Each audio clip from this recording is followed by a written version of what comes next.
mencemaskan keadaan ibunya. Makin hari Kian merenungkan keberadaan adiknya yang tak kunjung pulang ke rumah. Rian tidak mengetahui pasti kemana adiknya pergi. Sejak awal bulan puasa, ibunya menangis terus lantaran anaknya telah menghilang selama 2 pekan lebih. Rian berharap adiknya dapat segera pulang dan ditemukan. Rian mengatakan terakhir kali adiknya berpamitan hendak berbuka puasa. Adiknya saat itu baru pulang kerja sekitar jam 3 sore, lalu keluar kembali sambil meminta izin. Adiknya tidak bilang akan pergi dengan siapa dan di mana. Padahal tahun lalu, ketika adiknya ada acara bukber, pasti selalu bilang akan pergi dengan siapa dan di mana. Teman-teman kerjanya juga tidak ada yang tahu akan keberadaan adiknya. Bukan hanya keluarga, namun juga teman dan juga mantan pacarnya juga ikut mencari keberadaan adik Rian. Salah satu mantan pacarnya ada yang menemani Rian ke Polsek Cengkareng saat hendak melapor. 2 pekan setelah adiknya dilaporkan hilang, pihak kepolisian menyampaikan perkembangan kasus tersebut. Polisi menyatakan adiknya telah meninggal dunia. Hal itu diketahui setelah Polsek Cengkareng mencocokkan hasil penemuan perempuan di Jati Sampurna, Bekasi, yang ditemukan pada Jumat 13 Mei 2022. Belakangan diketahui, identitas perempuan di Bekasi itu adalah adik dari Rian. Lantas, apa yang sebenarnya terjadi? Jadi begini ceritanya. Dini Nurdiani, 26 tahun, dilaporkan hilang sejak 26 April 2022. Ia terakhir berpamitan dengan keluarganya untuk melakukan buka puasa bersama. Dini bekerja sebagai petugas kebersihan di kawasan Semanggi. Peristiwa ini bermula saat Neneng 24 tahun mulai curiga kepada suaminya.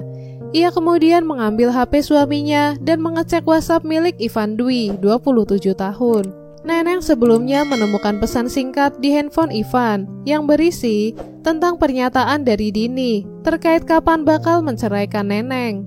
Ternyata, Ivan telah menjalin hubungan terlarang ini selama 4 bulan.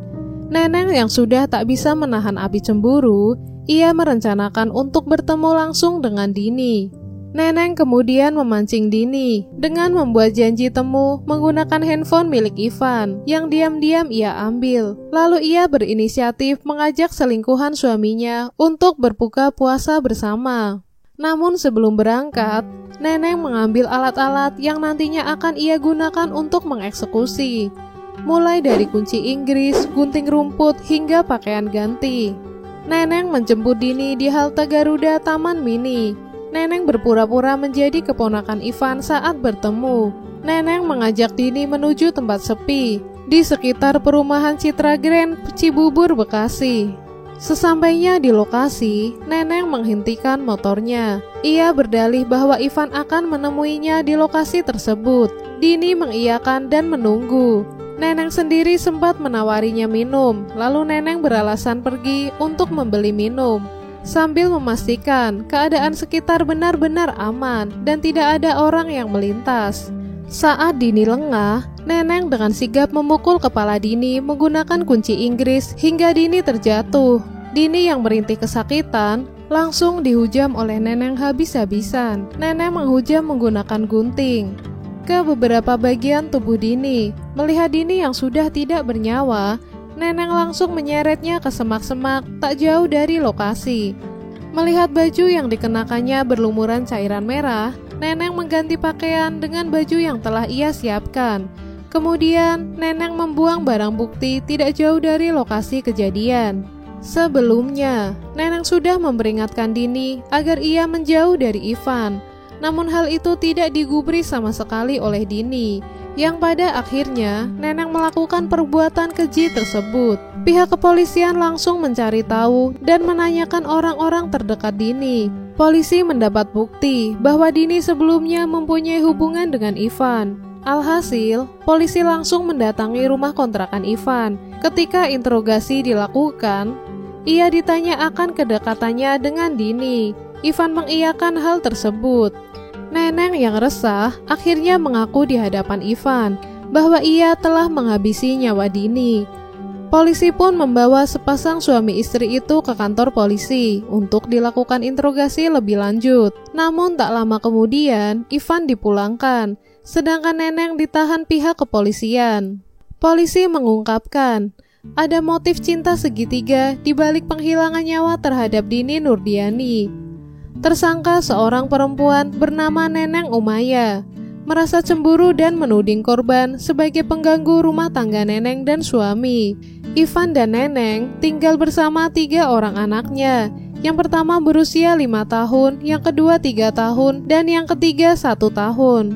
Mereka tinggal di rumah kontrakan di Jalan Lubang Buaya, Kelurahan Lubang Buaya, Kecamatan Cipayung, Jakarta Timur. Akibat perbuatannya, Neneng Umaya didakwa dengan ancaman pembunuhan berencana dengan ancaman hukuman maksimal 15 tahun penjara. Neneng diancam dengan pasal 340 Junto, pasal 338 KUHP tentang pembunuhan berencana. Oke kawan Via, itu tadi kasus Dini, seorang pelakor yang dieksekusi oleh istri sah dari Ivan yang bernama Neneng.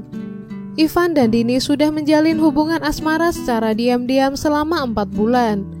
Dari kasus ini, kita dapat mengambil pelajaran bahwa janganlah sekali-kali mengecewakan pasangan kita, apalagi dengan cara main belakang atau selingkuh. Dan jangan juga gegabah untuk mengambil keputusan untuk menghilangkan nyawa orang lain karena sakit hati. Perselingkuhan bisa dilaporkan ke kantor polisi.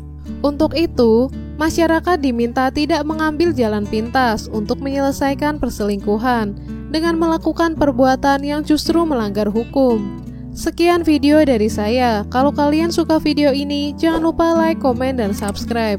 Terima kasih kawan-kawan yang sudah menonton sampai akhir video. Semoga harimu menyenangkan dan sampai jumpa di kasus berikutnya.